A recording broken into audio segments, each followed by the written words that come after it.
With that, I'd like to introduce the principal of the DSA, Anna Felix Brown, with some current announcements. Good afternoon, everyone. There are a few things that I would like for all of the DSA community to be aware of. Some really great happenings here at the school. The first thing that I would like to mention is that our our music department, because it contains our orchestra, our instrumental music, as well as our vocal students. They have been invited to sing and play at Carnegie Hall in New York. We are in a very rare position with that. I know Mrs. Malabed is back, and maybe she could just give us a few brief words on that, but we are one of the few schools in Michigan to be able to say that we have students performing at Carnegie Hall this year. And in fact, if you want to just say something briefly about that. Sure. Good afternoon, everyone. Good afternoon. My name is Connie Malabed. I'm one of the vocal instructors here at Detroit School of Arts. Just want you to know that adding to what Ms. Felix Brown has said, in order to be invited to perform at Carnegie Hall, it's a very tedious audition process where we had to submit 2 CDs of 2 separate years of performance to show the consistency of instruction. Because first of all, we know that the students graduate, they transfer, they move on. So they need to hear 2 consecutive years of performance of the ensembles that we were auditioning. Also, we had to fill out a form giving a background of the organization or the ensemble, history of the ensemble, and sharing also in our superior ratings, which is the highest rating you can get at the Michigan Band and Orchestra Festivals, as well as the solo and ensemble festivals, but band, orchestra, vocal as well as the choral festivals, district and state. It is a blind audition, whereas the judges are not feeling any kind of pressure to select students from various geographical areas. And the audition is based upon the consistency of excellence among those 2 years that they hear, as well as the repertoire. The difficulty level of repertoire is very important. As the Achievers Ladies Ensemble, which is one of the ensembles that I conduct that is invited to perform, we perform on the advanced level, as well as Mr. Malabed's Wind Symphony and Mr. Smith's orchestra. And with that being on the advanced level, for example, one of the pieces that Mr. Malabed is performing at the fall concert is one of the pieces that the DSA is also performing this fall. Just to give you an idea of what we mean by advanced. Professional ensembles perform these pieces on a regular basis. Highly difficult, requires a great deal of high proficiency of being able to sight read. For instance, my ladies ensemble, they have to be able to sight read on the advanced level. So with all of that in mind, all of those pieces that I just mentioned are the main concepts that they look for in that ensemble that they have selected. This is a state, not just a statewide, but a nationwide search. We are amongst many outstanding ensembles throughout this country, and so we are quite honored to have been invited, not to have been put in. They also, let me make mention of this, at Carnegie Hall, you also have a choice of performing with like an all-state or a nationwide ensemble, where you can, just opt if you do not get selected. And you would choose like your top 10 students to learn the repertoire, and they perform with this nation or all-nation ensemble for orchestra, for wind symphony, as well as choral ensembles. With that being said, our ensembles were selected to be the feature ensemble on the stage of Carnegie Hall, not to be in a nationwide ensemble. That this difficult repertoire cannot be mastered in such a short amount of time of our instruction without the support of our companies. It is utterly impossible to get this done. First of all, in order to get a certain tone quality out of our vocal ensembles, There's no way I can do that with one hand on the keyboard, another hand in the air, cueing for tone, quality, phrasing, etc. When the conductor is free to pull out every aspect of music out of those students, that's when we can do our job. We cannot do our job if we are at the piano playing parts, because I've done that when I was in Northwestern High School 2 years prior to coming to DSA. My accompanist retired. They did not fill the position.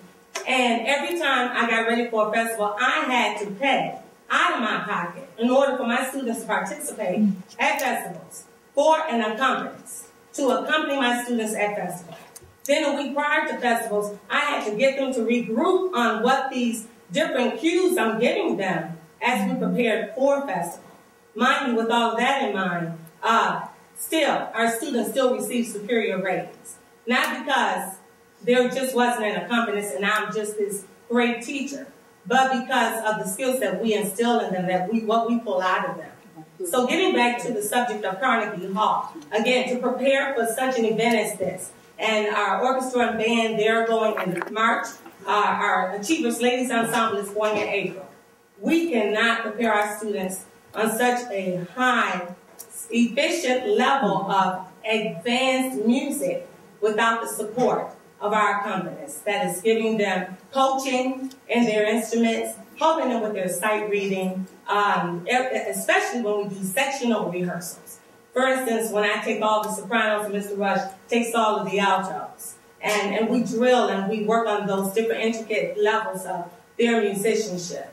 Again, I thank you for this opportunity, for giving me a moment to speak about this, but I just want to say that our students deserve the best of their education that we have to offer. If we do not keep our accompanists, they truly will be shortchanged. Yes. I can tell you this from my own experience of not having an accompanist for 2 years at Northwestern High School. They will be shortchanged in preparing for solos as they audition for their college scholarships. Mr. Malabed and I just left Kentucky State University this weekend. Several of our students are on scholarships there. We've been make a point to visit as many universities as possible during the homecoming so that we can encourage them and let them know, yes, we're here for you. Make contact with their professors, and we did that this weekend. They cannot prepare for these scholarships. They will not be able to sight read on advanced levels. Therefore, they won't get a scholarship.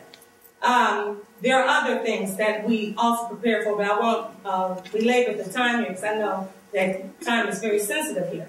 But again, I just want to say that in order to maintain such a high standard, as we audition to be selected, in which we are, and also we have been invited, not to be in some large nationwide ensemble, but to be featured ensembles. 3 times. DSA will be heard, Detroit School of Arts, 3 times announced at Carnegie Hall in 2013 in the month of March and April. That is more than just our accomplishments, but that of our accompanists, our parents, and our staff, everybody at the school of Detroit School of Arts. Thank you very much.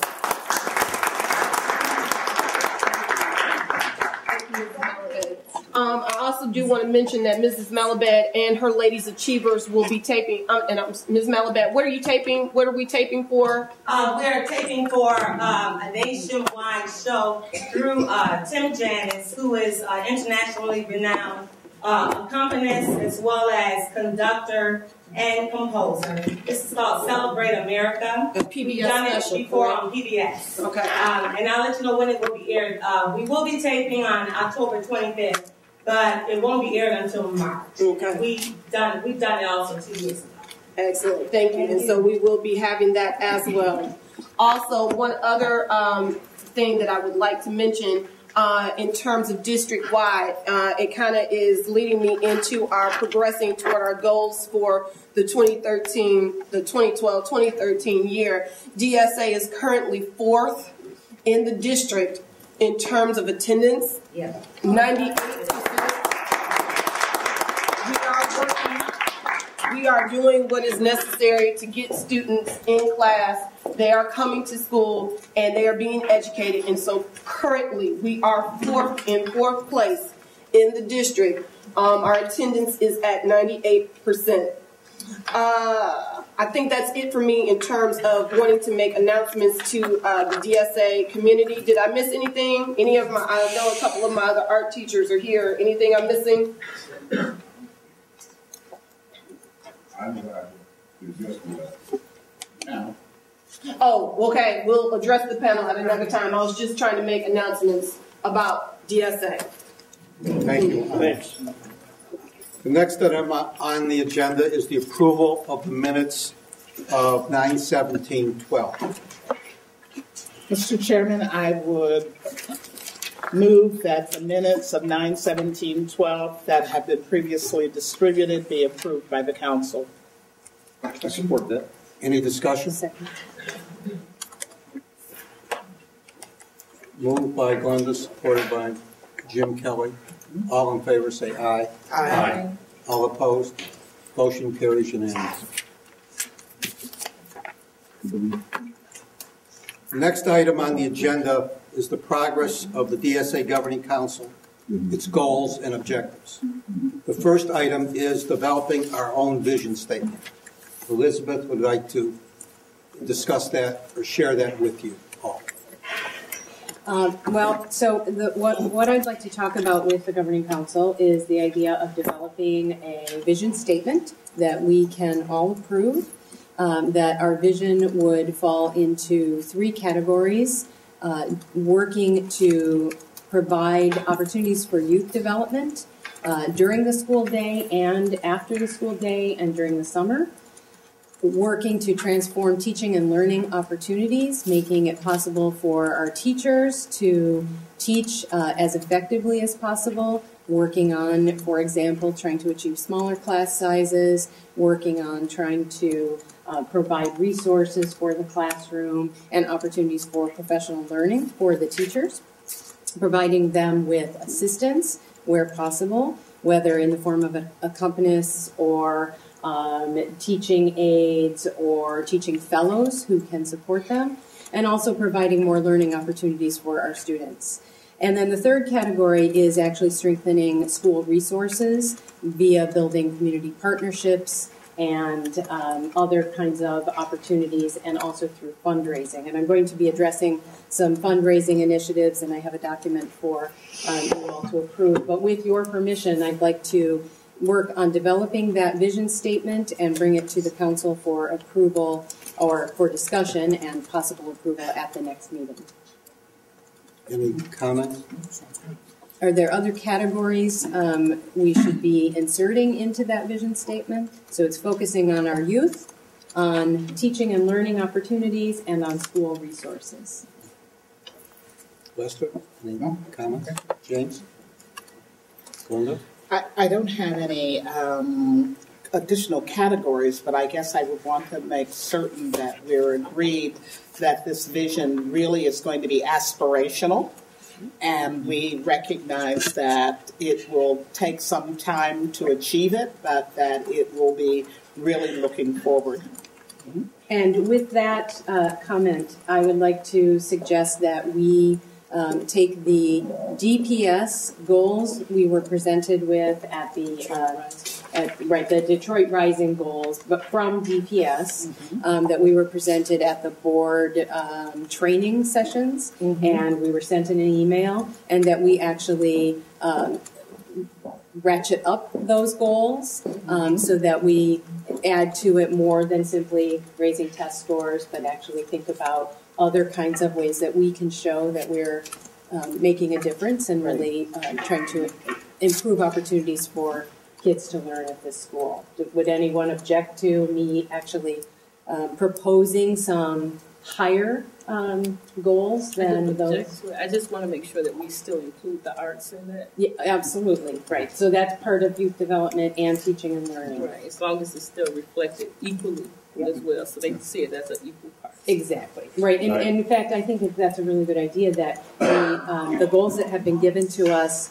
I think these are certainly for public knowledge that the first year is something like raise the ACT score by half a point. I would like to add goals around arts engagement.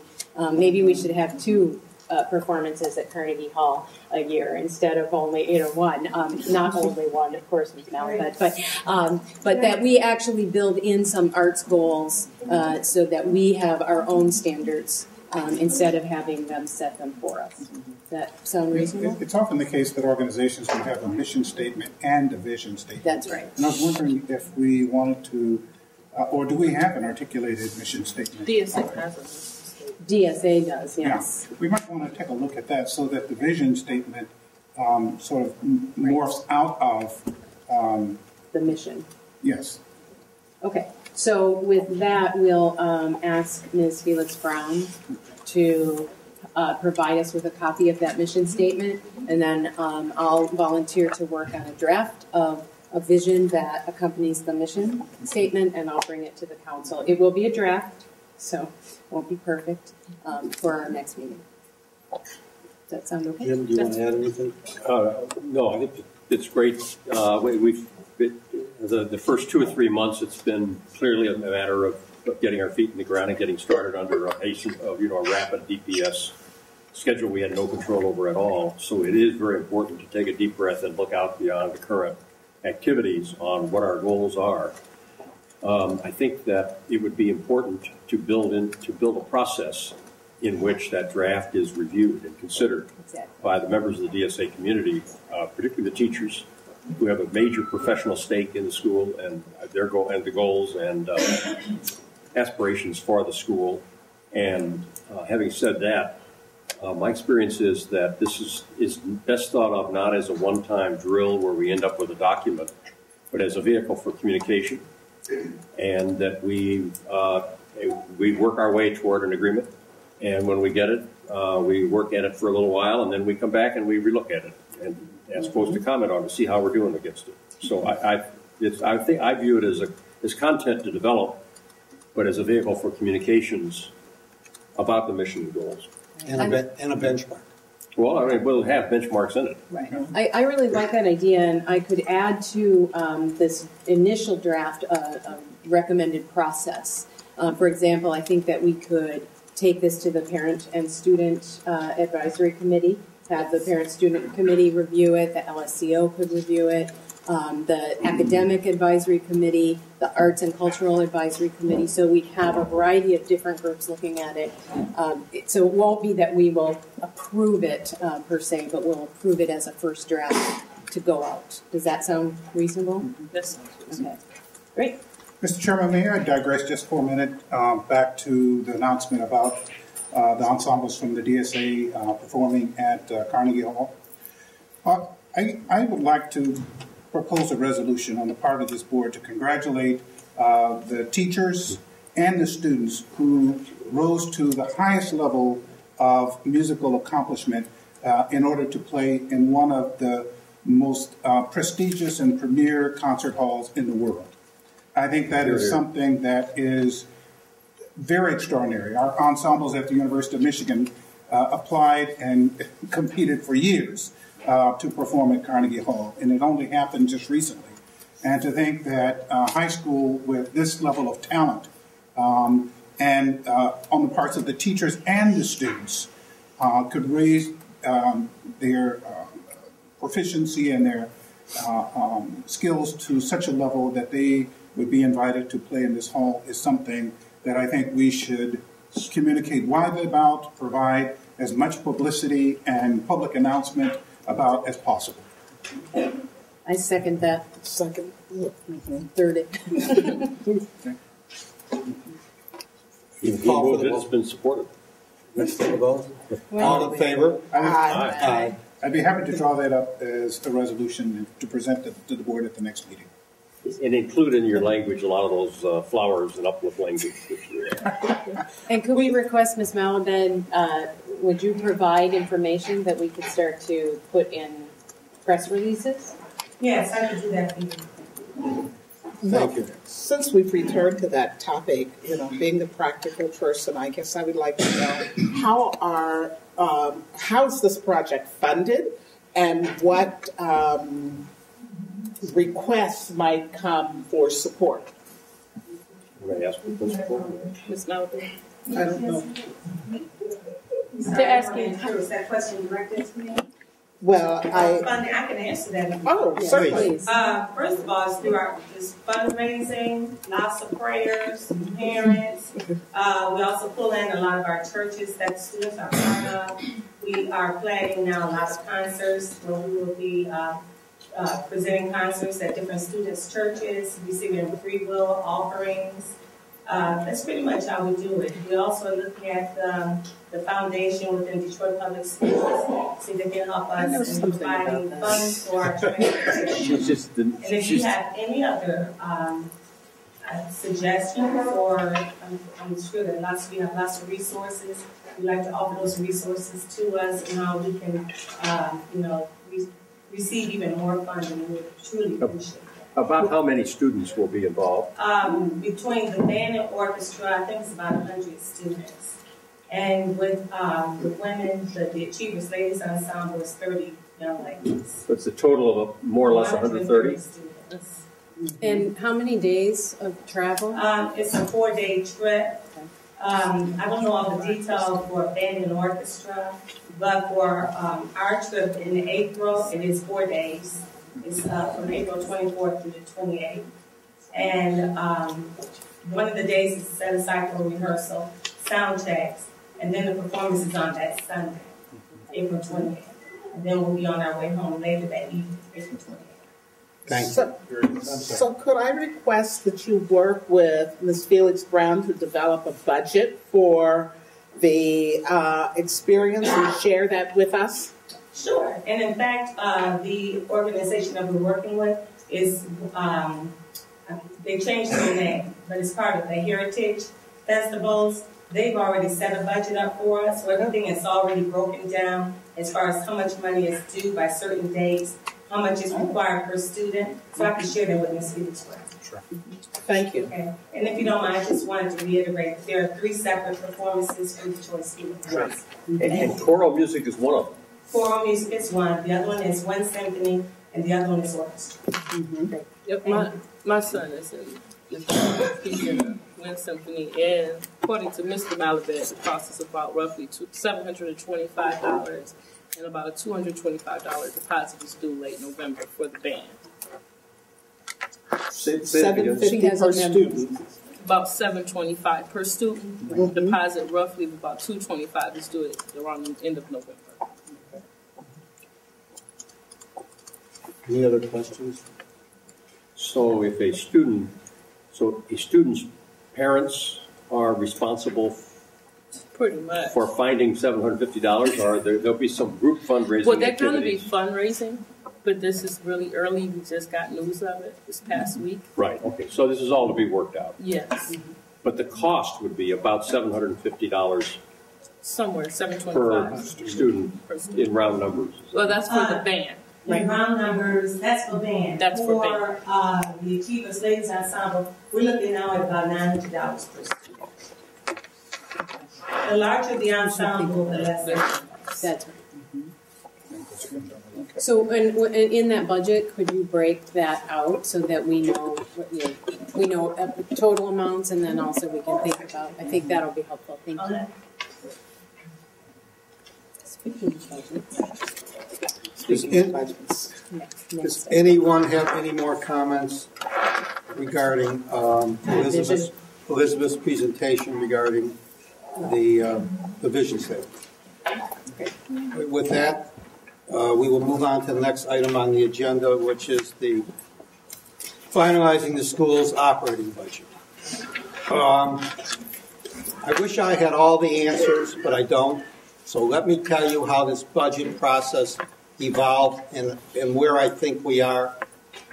A budget was originally put together based upon an estimated enrollment of 577 students, which was more than the number of students that were here the prior year. Based upon that budget of 577 students, that was multiplied by the amount of money we were going to receive from the state, which goes to the Detroit Public School System, which would come to us on a per-student basis. Added to that would be the amount of Title I and other federal programs which would enhance the monies we get from the DPS.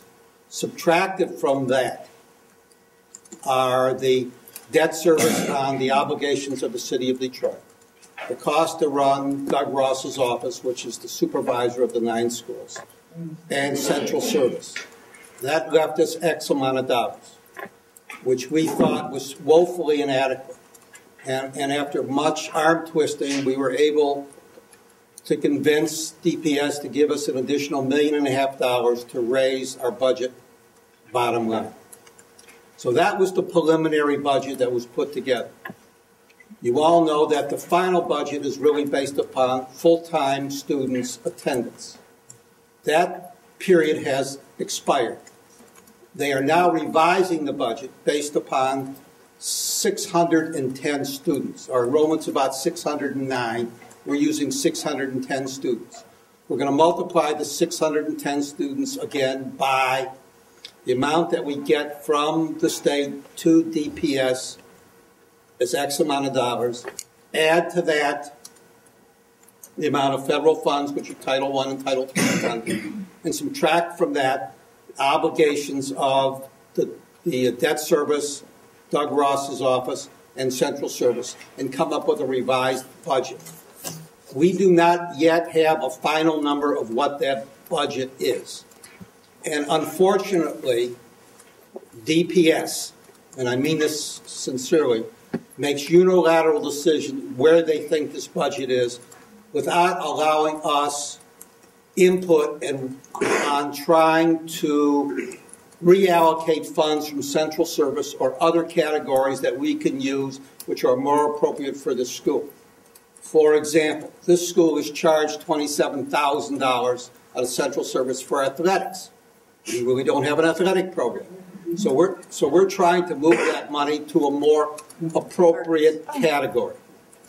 We are meeting with them tomorrow to try to get a handle on where this money will be allocated and on how well it will be spent. Some decisions have been made by DPS unilaterally without our involvement, and we find out after the fact. For example, we were told that we could no longer have accompanists. We presently have 3. We have been assured we have funding through the end of the month for the 3 accompanists. We are meeting with them tomorrow morning at 8 o'clock to figure out how to maintain the accompanists as an important part of the arts component of this school. They're strictly looking at numbers. They don't understand the interrelationship of what A relates to B or B relates to A. I will tell you this. There are 7 hardworking members of this council trying to maximize as many dollars as humanly possible to make this school survive in the way we want it to survive. But unfortunately, we are not in this all by ourselves. We have a partner, which is DPS, and we have to comply with some of the rules and regulations. The other problem that we are facing is that when this autonomous school system was set up, we were told that we would be an autonomous school within the Detroit School District, that the 9 of us would be allowed to operate autonomously provided we satisfied 3 conditions. And we would be responsible to report to Doug Ross, who would really mentor us and make sure we comply with those criteria. The first one, we had to operate with a balanced budget, where the DPS has flexibility to move from one school to the next school, because they can operate within the totality of the Detroit public school system. We can only operate as a single school, and we have to operate with a balanced budget. The second thing that we have to satisfy is to certain mandates, such as ACT scores, LEAP scores, attendance, graduation, etc. We will satisfy that requirement, I think, relatively easily with the team that we have with Anna and Dolores and the faculty here and the enthusiasm of the students. The third thing is state requirements as to health, safety, and those type of things, which are standard for every school. So we are working through the sense of what autonomy is. We're not in this alone. We're in this with the other 8 schools. When they created this 9 autonomous schools, I don't think they really understood what autonomy means and how it should be implemented. So this is, and I hate to say it, it's a work in process. We probably won't have all the answers, not tomorrow, but it'll take us weeks and maybe months to get through this system.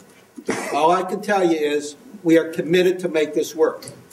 She stays up to 2 o'clock in the morning figuring out how to make this work and sends me emails at 6 o'clock in the morning. And I talk to her at night at 10 o'clock in the morning, at 10 o'clock at night, to try to put our heads together to make this work.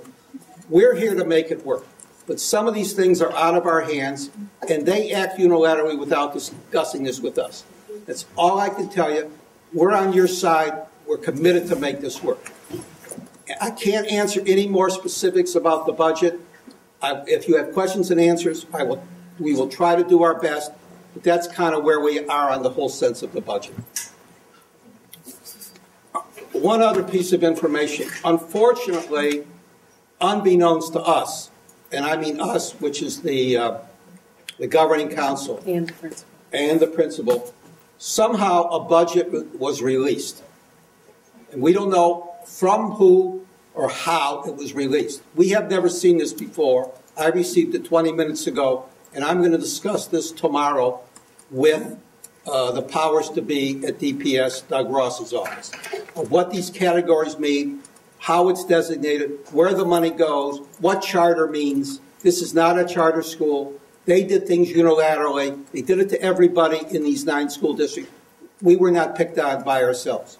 So again, this is a process of trying to figure out how this thing works. And we will do our best, and I mean do our best, to make this work for all of us. Are there any questions from the rest of the council? Would you repeat that statement? That was a mouthful. Lester, any comments? No, but I appreciate your passion, Mr. Chair. That's inspiration to us all. James? I've said this before at these meetings, and all I will say is that no one should underestimate the determination of the chair of this council to do exactly what he says that he will do. That's, quote me on that. Come back and test me on it. He's a very determined, committed person. No, other than thank you for all the time that you're putting into trying to get this to work. I mean, you know, and it is a challenge, and I recognize that. And I would just say to parents and students that we appreciate your messages and your questions, because that gives us more information, and we can then pass that on to our friends in DPS Central. So please do send us your questions when you have concerns. Well, you know I keep them up at 2 o'clock a.m. with questions and everything. I'm sorry, I keep them up at 2 o'clock and every time I get a concern or something, because you know I want to give a true representation. I don't want the DPS to say one thing and do another, to advertise one thing and then we get sideswiped by information that we're not privy to, because how it was set up and how they had in our training, they'll tell us, well, this is autonomous, we'll give you this and it goes like this, and then it'll go back to something different. However, I believe in accountability. So I'm pushing for whatever they tell us to, anything to put it in writing, to make it be more accountable, so that we will have something to stand for, so that our children will have something that's concrete, and people's lives and securities and your jobs are at stake. And it's a direct impact for me as a parent, as well as being on the governing council. So I'd like you to know that I am working hard and diligently every day, all the time, and I do keep in constant communication. However, what he's saying is true, because you know I for one-on-one will talk to him myself and ask, well, why we don't have this information? Why are you changing here? Well, I don't understand it unless it's in writing. You have to put something in writing, because that's the only way you're going to make them accountable. But I would say, yeah, keep feeding information, keep writing, and the best is power in numbers. And there's power. If there's power in numbers, we have to be effective in our power with our numbers. One other comment. I sincerely hope we will have a budget which is agreed upon by the Governing Council and DPS by the November meeting. That will then be public information. It'll be presented to you.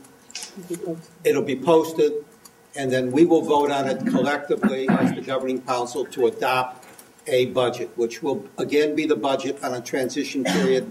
That budget could change. It's subject to change. It's subject to modification. It's a path. It isn't cast in stone. But you will have access to that, we hope, at the November meeting. We will share it with you, so there will be no secrets. But I want to make that clear to everybody here.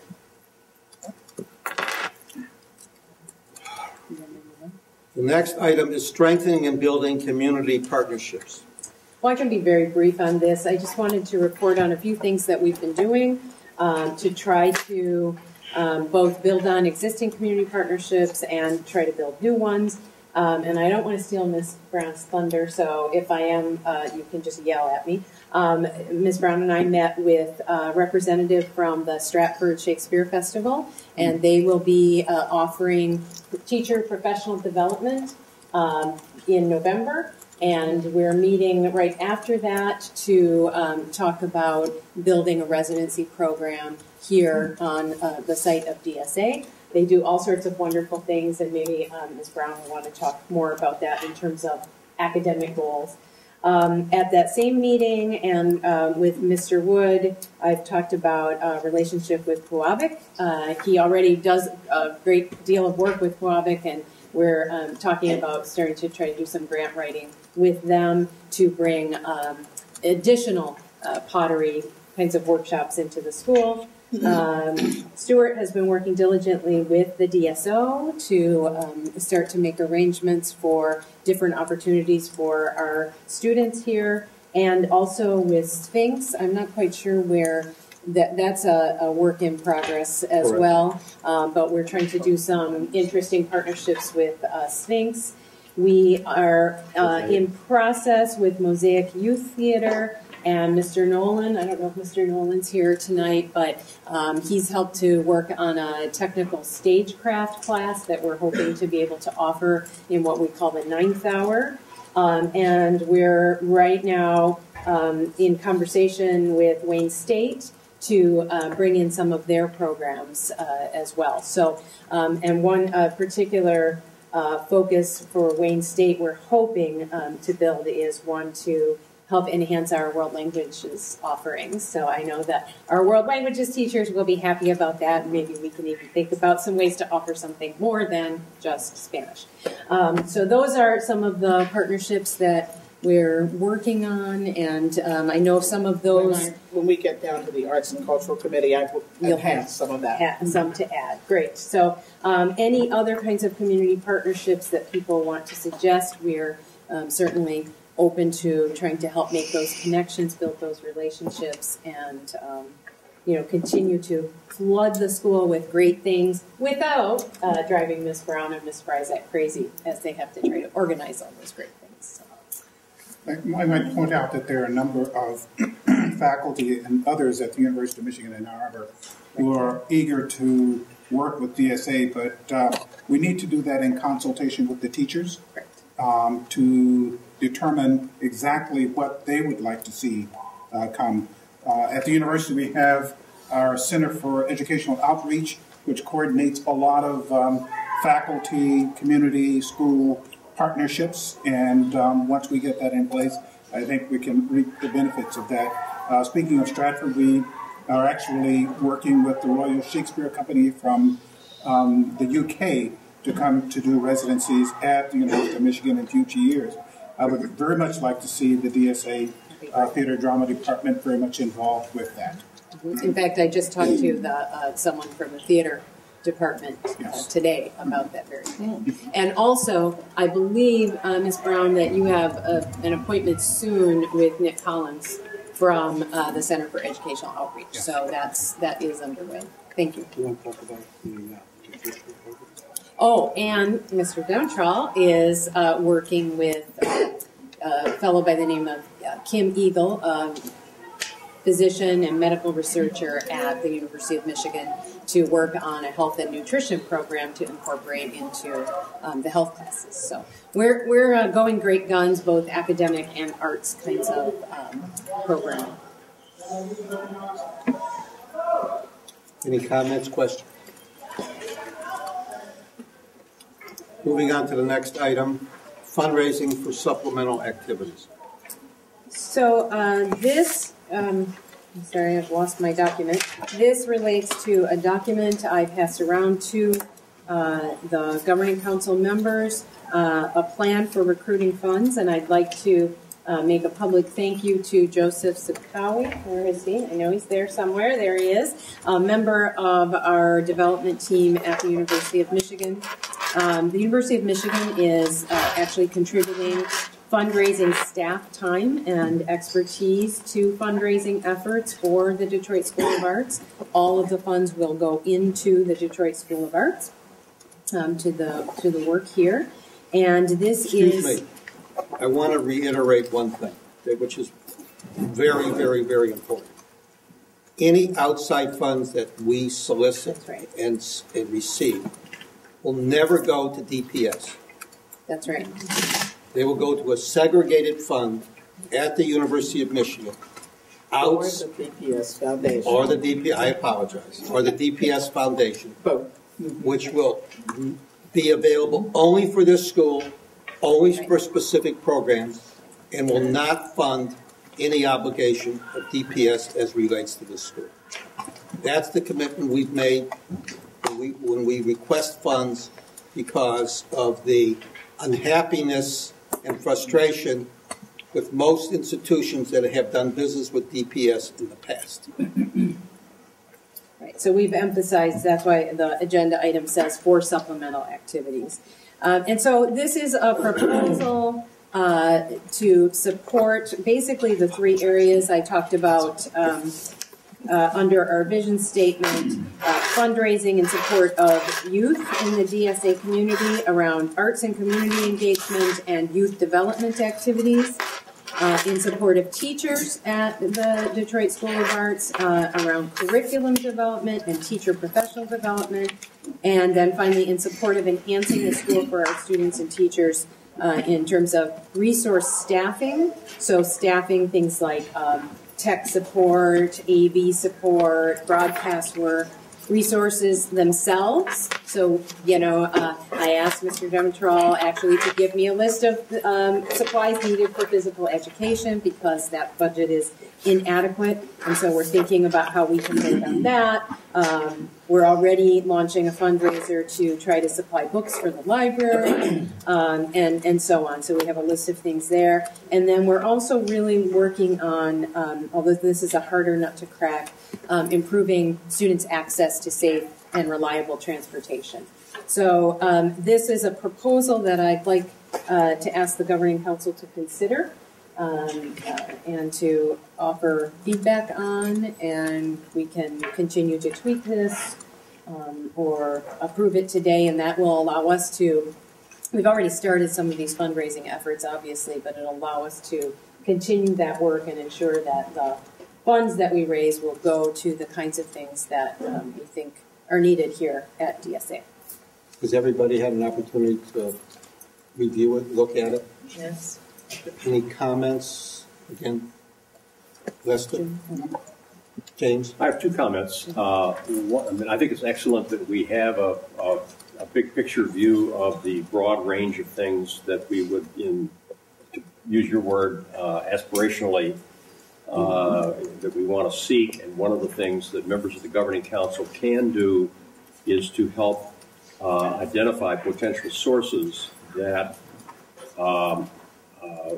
that would be interested in providing funds to support the programs of the DSA. I know that each of us is committed to doing that to whatever extent that we can, and I think we have some capability, just to put it frankly. But I have two comments. So I commend you for starting to develop the plan. which is really a menu. And at lunch with a potential funder, you can parcel this out and, as to that person's particular interest. But I have 2 comments about the document that you drafted. One is that there is a technology revolution going on in how what happens inside schools and what the very definition of a school is going to be 3 years from now, 5 years from now, 10 years from now. And I think we need broader language in the paragraph on technology. The operative words here are purchase. Purchase do this, purchase that. And I don't quarrel that we need to raise the funds to purchase that. But I think, excuse me, I'm sorry. I think we need to build in the reality that the kind of technology, the staffing and expertise to link this school to the cutting edge of technologies is not going to be provided through the DPSs per student allotment. And we need to be sure that we develop the humanware to go with the software and the hardware to supplement and strengthen the way technology can help the teachers and the students. And the second comment has to do with a topic that you can infer from some of this, but I don't see given the attention that I think that it deserves and that it needs, and that's, for lack of a better word, communications. By this, I don't mean just straight PR, issuing press releases and so on, but we need to have modern ways of communicating with a complex community of teachers and parents and students. I guarantee you the students are communicating a lot all the time, a lot more than we are. I have 7 grandchildren. If I send them an email, I may get a response. If I send them a text message, I get a response in about 90 seconds. And that's where the world is going.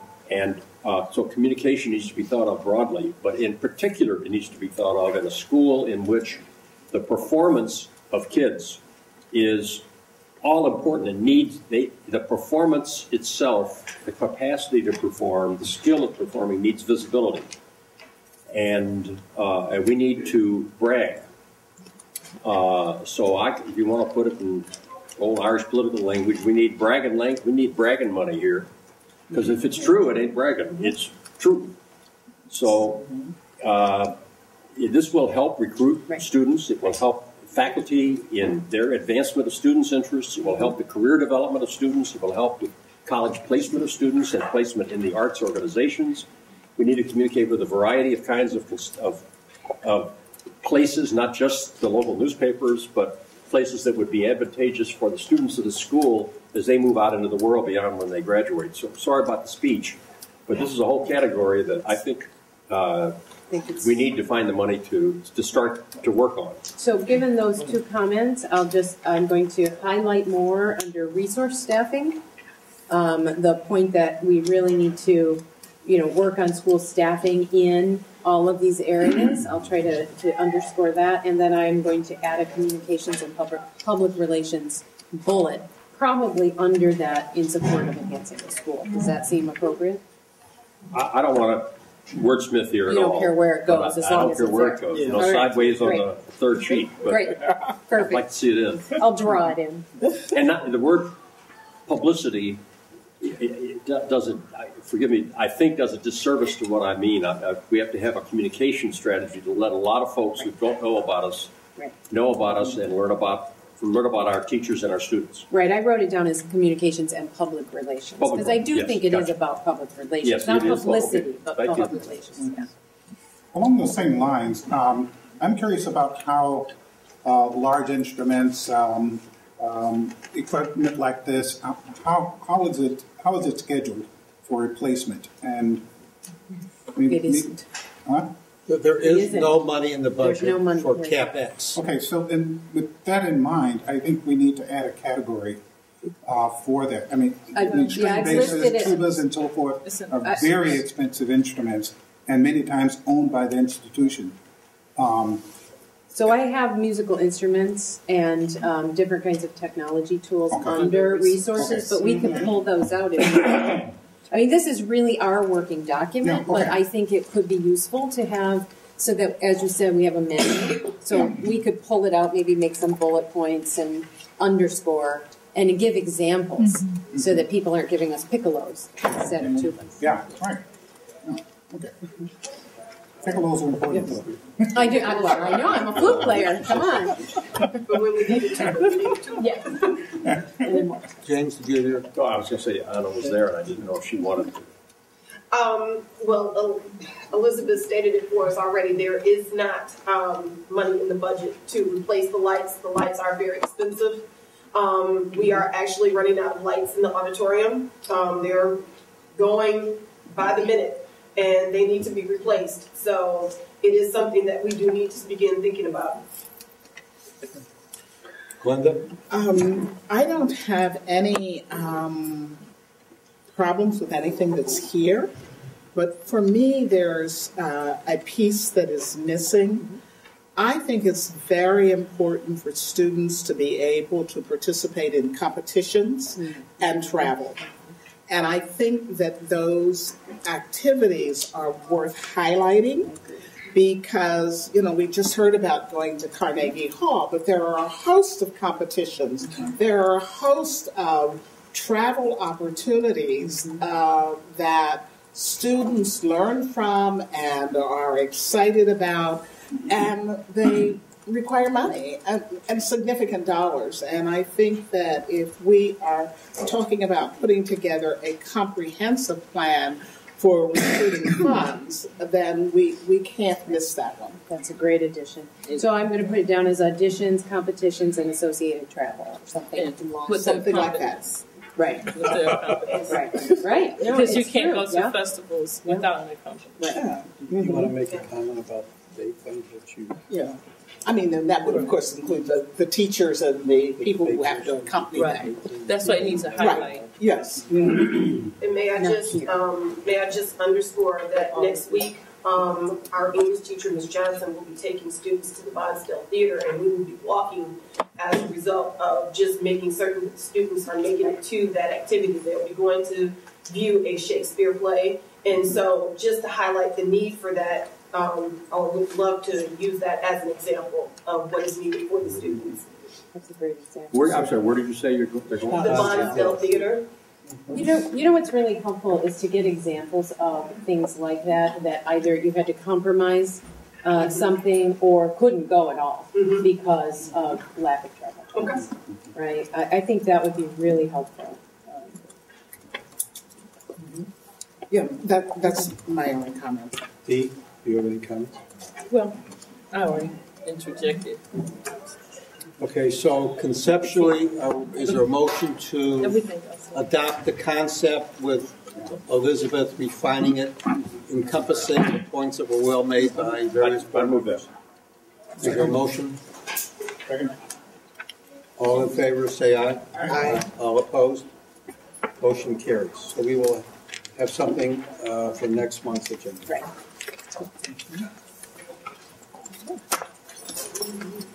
Okay, the next item on the agenda is the progress toward the DSA goals. Again, Principal Anna Felix-Brown would like to share with you all our goals for the ensuing academic year. For those of you that may not know, being a part of the Detroit Rising College Preparatory Schools, the goal that they are using is what is called 90-90-17. And what they mean by those numbers is that 90% of the students will come to school, that 90% of the students will graduate from school and enroll into a college, and that the students will receive an ACT score of 17. I would like to say that DSA has already surpassed those numbers, and the reason why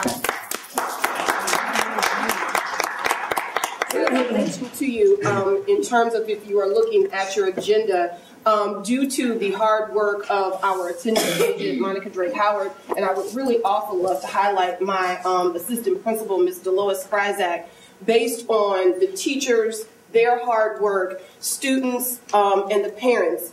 We, as I mentioned, if you were late coming into the meeting, we are at 98% in terms of attendance. We are 4th in the district. So we have met that goal, and I know that we are going to continue to surpass that goal as the year goes on. We are looking forward to going up. As I've mentioned before, hopefully to some people and those that have been around for a few years, we've had a 100% graduation rate for the past 5 years. And so I'm not looking for that to go down or diminish in any capacity. Where we are going to be placing our focus on is that 17. As you know, or if you do not know, DSA is at 16.5 in terms of our ACT score, and that is low. And we are going to be working on getting those scores up. Every teacher here is involved with making certain that our students are getting ACT practice. We are doing things such as giving out practice ACT tests. We are giving them ACT, like maybe 1 to 5 questions within the class period, and so that we are really and truly immersing them into the test. Our goal that we have identified for this school year is a 21 on the ACT. I am going to be inducting those students into what I'm calling the 21 Club. Really and truly trying to entice them to reach for that score, and hopefully, I don't know, some kind of way, somewhere, I'm going to pull some money so that we can really encourage those students and really give them a prize for making that all-important 21 on the ACT. To that end, we have started extended day classes. We are offering those classes where the students are struggling the most. We are also encouraging tutoring as well in those classes that we know that they are struggling in the most. What we are offering right now is Algebra 1, Algebra 2, as well as geometry, because the students are really having a hard time in grasping those math concepts. And so that has started. Also, we are getting the 9th hour period to where that 9th hour period is increasing. And we will also be doing additional things, such as we have a large number of deaf and hearing impaired students here at DSA. Our students love one another so much that they are encouraged to communicate with one another, and they themselves have approached me asking, will I please give them or offer them an American Sign Language course during that 9th hour period. So that class will be starting, so in fact, actually that class started today. Hopefully some of you guys heard that announcement. Also, what we will be moving forward to in terms of working with the DSO. Some of our students have already participated in rehearsals with the Detroit Symphony Orchestra. I believe Mr. Smith and Mr. Malabed have taken students over to actually witness and listen to the DSO rehearsals. We've had a number of visits from the DSO. Terrence Blanchard has graced us with his presence, as well as Midori, who is a classical violinist. And we are looking forward to Mr. Smith, who's coming October 18th. The GR Quartet, they've been associated with it. Okay, so we are really getting our offerings going, and we're offering a variety of things during that 9th hour. One of the other things that I would also like to speak about that I do think I forgot to mention, our students have been approached for what is being considered a new theme song for Detroit. I don't know if everybody remembers back in the day, the Sammy Davis Jr. Hello, Detroit. Okay, please excuse me, I have a very bad cold.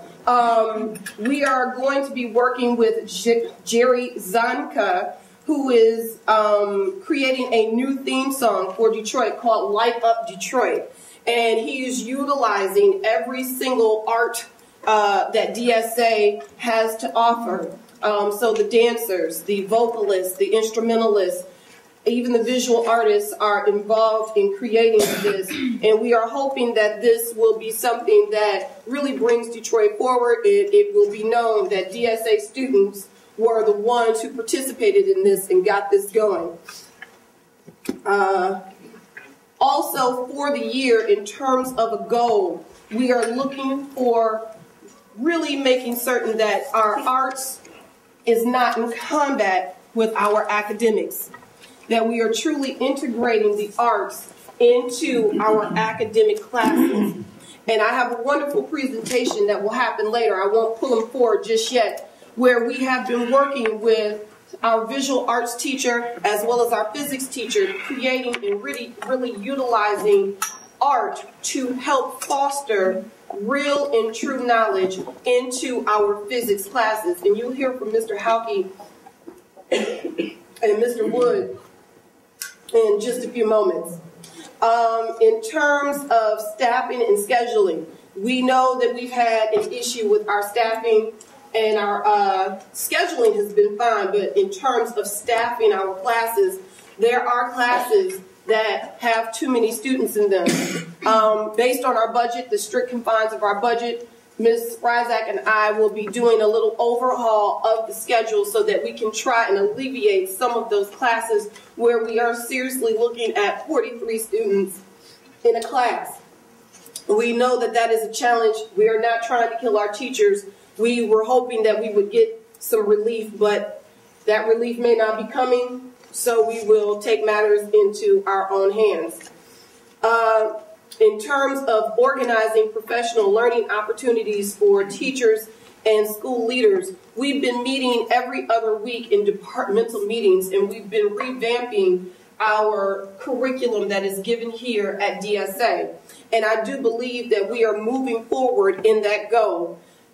All of the departments are looking for strategies, are, first of all, letting us know what our goals are, and then looking for the strategies to attain those goals. And we are doing that across grade levels.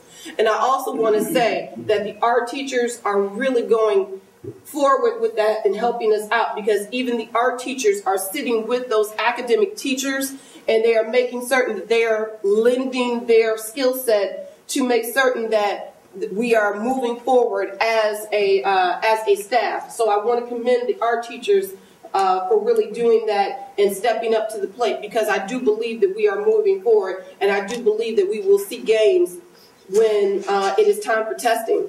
I will say that the PSAT test is going to be given on Wednesday, this coming Wednesday, and hopefully we will see what we've already accomplished on that test. On that test, when those results come back, it is my hope. And we will see where we need to go from there in terms of revamping those goals.